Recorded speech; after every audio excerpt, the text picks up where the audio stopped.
Hey friends, welcome back to the Firstieland Podcast. I'm your host, Molly Schwab, and today we're talking about how to set up and organize your classroom learning centers. If you've ever wondered, how do I manage centers without losing my mind, trust me, you're not alone. Classroom learning centers can be one of the best parts of your day, but only if you have a solid plan. And before we get started, I want to let you know that I have a free Learning Centers workbook that you can grab in the show notes. So make sure you grab it after you listen because it's full of great ideas and places to take notes. All right, let's get started.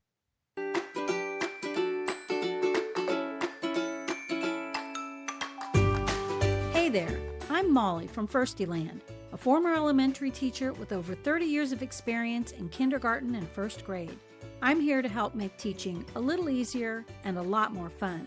Whether you're looking for the perfect read aloud, fresh writing ideas, or simple classroom tips, I've got quick, practical strategies you can use right away. New teacher or experienced educator, there's something for everyone in Firstieland. So grab your coffee and teacher bag. Let's get started.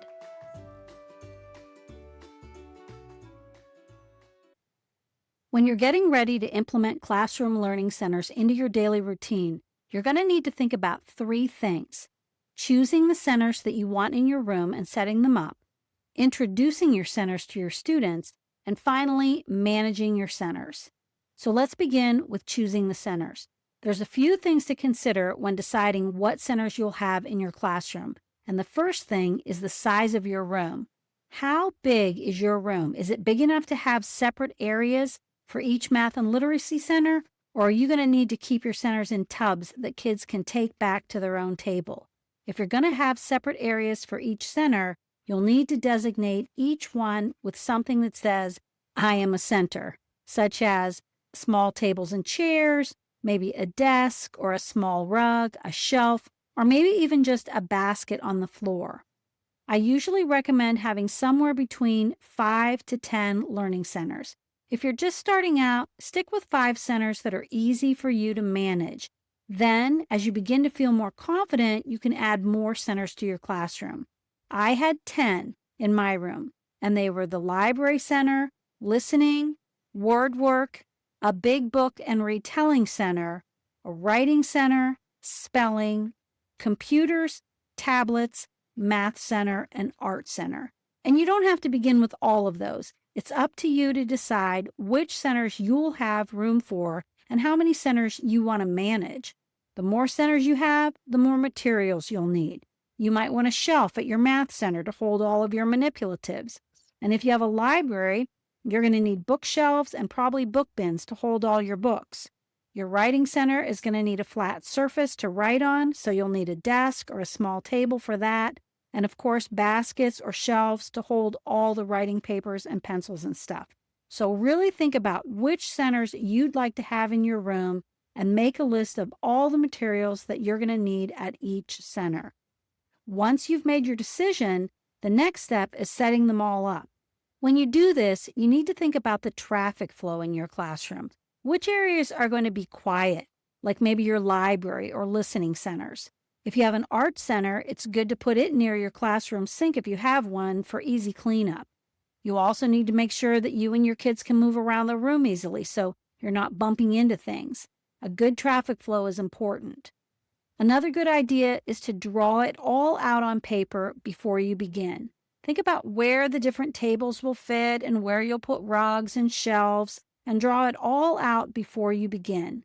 That saves a lot of time pushing furniture around the room, and it keeps your floors from getting all scratched up, which the custodians will thank you for.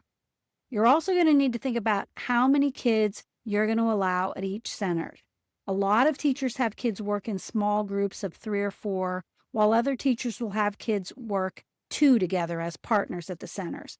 I've tried lots of different ways of grouping kids over the years. I started out with 4 kids at a center, but I soon found out that the noise level was way too much for me.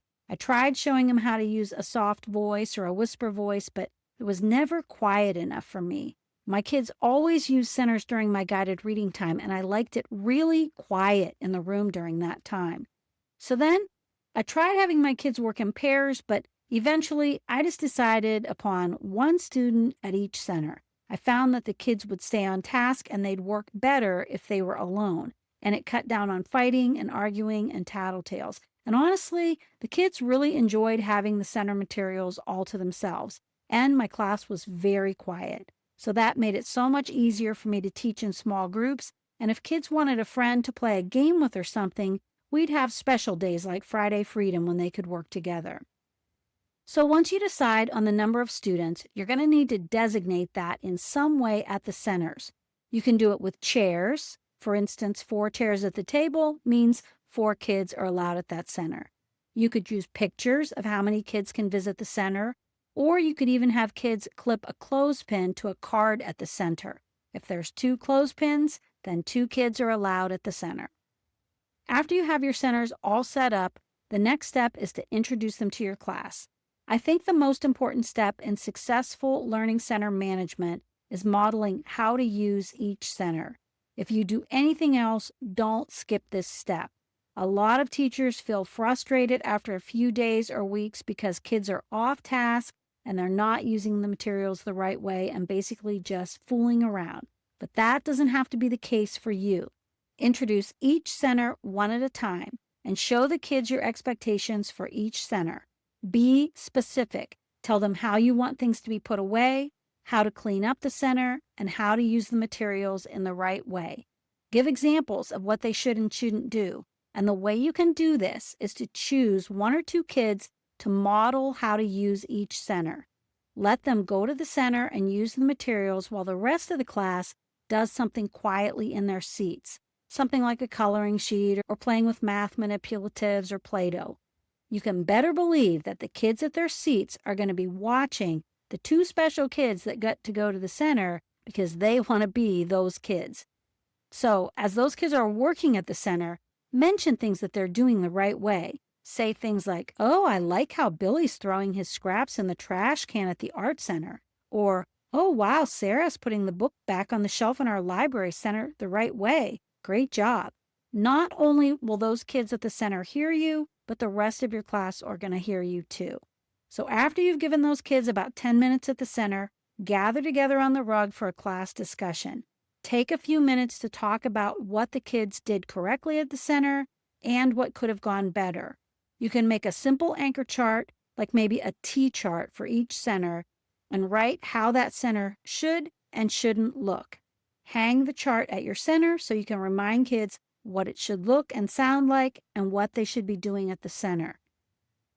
As an example, at my art center, our chart was divided into 2, and on one side it said things we should see: kids making crafts, kids playing with Play-Doh, trash in the garbage can, no talking, lids on the glue sticks.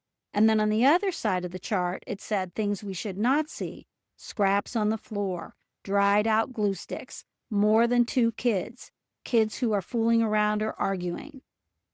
So once you've introduced each center in this way, you're going to need to create a classroom learning center's rules chart.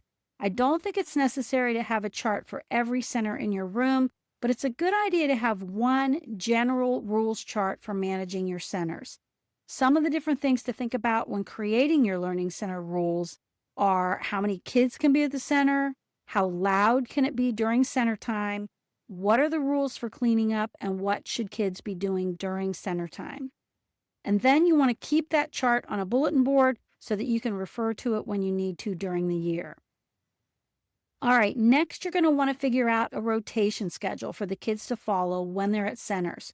Usually kids are at centers when teachers are working with a small group, so think about how much time you're going to have for centers and how many groups you're going to be meeting with each day. As an example, if you have 60 minutes, you might want to work with 3 small groups for 20 minutes each. So that means you're going to need a rotation schedule for kids to be in 3 different places during that time. Maybe 20 minutes with you, 20 minutes at centers, and maybe 20 minutes working quietly on something at their table. I used to have my kids work in their phonics interactive notebook during that time because it took them almost exactly 20 minutes to do each activity. There's lots of different schedules that you could have. You might want to break your time up into 15-minute segments so you can meet with 4 groups. And in that case, you're going to need to figure out another area for the rotation. Maybe some kids could be using tablets or just quietly reading from their book boxes at that time. It's up to you and what works best for your classroom schedule. All right, you also need to choose how you're going to direct kids to the centers. Some teachers use a choice board or maybe a system where the center has a list of kids' names and maybe they check off their name after they've been there, or maybe they put a clip next to their name. I'm a really big fan of keeping things very simple because sometimes things that look super cute on Pinterest end up being a lot of work in the end. So my preferred method of keeping track of students at centers was a very simple one-page log. The log had pictures of each of our centers, and at the beginning of the week, the kids would get a new log. Every day when it was their time to go to centers, they'd grab their log and pick a center that they hadn't been to yet.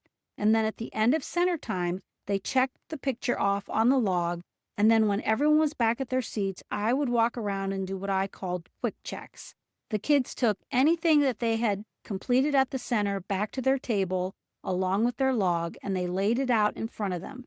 I'd quickly walk around and make sure that they had checked off their center on their log and looked at what they did at their center. I never graded center work. I personally believe that center time should be practice, so I just quickly looked to see what they were working on and that they were working on something, and then we were done. It literally took me about 2 minutes, and then we could get started on our next lesson. Another quick tip is to designate a student to be the manager of each center. I'd put their photo at the center and a list of their responsibilities, and then at the end of center time, the managers would go over and make sure that the center was all cleaned up, and if they needed to replenish any supplies, they would either do that themselves or tell me what was needed. It was a great way to make sure that the centers were always neat and cleaned up, and also if anyone needed help at the center while I was in small groups, they would go to the manager first. That way they weren't interrupting me. And then finally, how do you maintain and organize your center materials? It's really important to keep them fresh and interesting because when kids visit a center and there isn't enough paper or the markers are all dried up or the crayons are broken, that's when trouble starts. So decide how often you're going to change out your center materials. Some teachers do this weekly. I found that to be way too time consuming for me. The way I managed my centers was to change the materials monthly. I usually used cute holiday-themed activities because it kept my kids excited and interested in coming to the centers. Now, some materials at your centers are going to remain the same all year. For instance, your library books are going to stay the same all year, but you can add some seasonal books at the beginning of the month to get kids more excited to go there. And then art supplies like Play-Doh or markers or your fancy craft scissors. Those are going to stay at your art center all year, but you can add a couple of seasonal crafts for kids to do each month, like maybe making a pumpkin in October or a turkey in November. And your math center should always have manipulatives like Unifix cubes, pattern blocks, dominoes, dice. And so then if kids finish whatever you put out for the new monthly activity or the games at their center, and if they finish them before the time is up, they can always use the extra materials to keep them busy. And then finally, you'll need to organize your materials so you can easily find them year after year. I used large, under-the-bed Rubbermaid boxes. I had one for each month, and I kept them labeled and in a closet in my classroom, and I could easily grab the new box at the beginning of each month, and then I set them up in about 30 minutes. Sometimes teachers will keep things in Ziploc bags or even hanging files in a cabinet. Decide if you want to organize your materials by season, or month, or subject, or even by skills. All right, friends, I hope this gave you a clear roadmap and a big boost of confidence to set up and manage your own classroom centers. Just remember, start slowly, model everything, and keep it fun for your students. If you haven't already, don't forget to grab that free Learning Centers workbook from the show notes. It's packed with ideas to help you plan and stay organized. Thanks so much for spending part of your day with me. And if you enjoyed this episode, I'd love it if you'd follow and leave a review. When you do that, it really helps push the podcast out so that other teachers can find it too. All right, friends, see you next week. And remember to make learning feel like play. Thanks so much for tuning in. I hope you're walking away with some great tips that you can use right away. Be sure to hit the follow or subscribe button so you never miss an episode. And if you're enjoying the podcast, I'd love it if you'd leave a review. You can find the show notes and links for everything mentioned in this episode at Firstieland.com. I'll see you next week in Firstieland.